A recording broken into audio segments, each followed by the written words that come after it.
The woman hanging from the 13th floor window. She is the woman hanging from the 13th floor window. Her hands are pressed white against the concrete molding of the tenement building. She hangs from the 13th floor window in East Chicago with a swirl of birds over her head.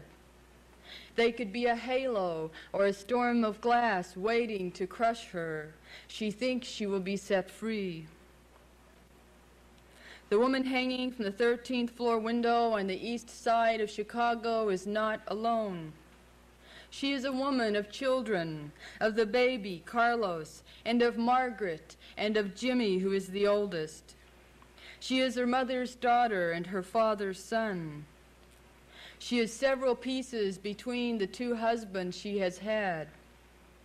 She is all the women of the apartment building who stand watching her, watching themselves. When she was young, she ate wild rice on scraped-down plates in warm wood rooms. It was in the farther north, and she was the baby then. They rocked her. She sees Lake Michigan lapping at the shores of herself.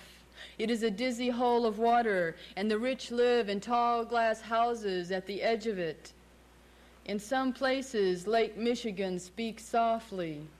Here, it just sputters and butts itself against the asphalt. She sees other buildings just like hers. She sees other women hanging from many-floored windows, counting their lives in the palms of their hands and in the palms of their children's hands. She is the woman hanging from the 13th floor window on the Indian side of town.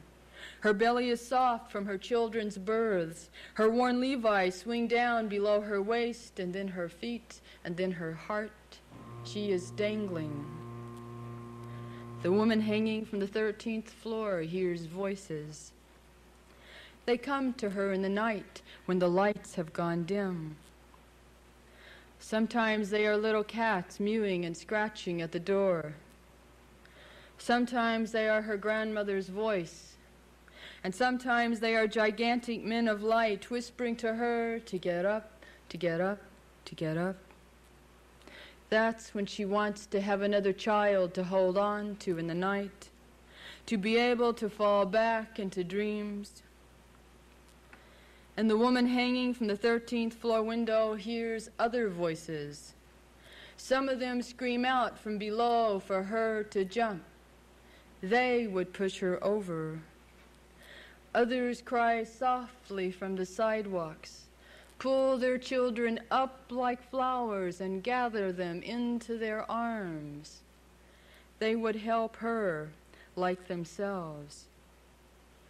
But she is the woman hanging from the 13th floor window, and she knows she is hanging by her own fingers, her own skin, her own thread of indecision.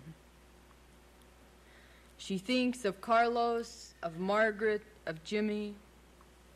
She thinks of her father and of her mother. She thinks of all the women she has been, of all the men. She thinks of the color of her skin and of Chicago streets and of waterfalls and pines. She thinks of moonlight nights and of cool spring storms. Her mind chatters like neon in North Side bars. She thinks of the 4 a.m. lonelinesses that have folded her up like death, discordant, without logical and beautiful conclusion. Her teeth break off at the edges she would speak. The woman hangs from the 13th floor window, crying for the lost beauty of her own life. She sees the sun falling west over the gray plain of Chicago. She thinks she remembers listening to her own life break loose as she falls from the 13th floor window on the east side of Chicago, or as she climbs back up to claim herself again.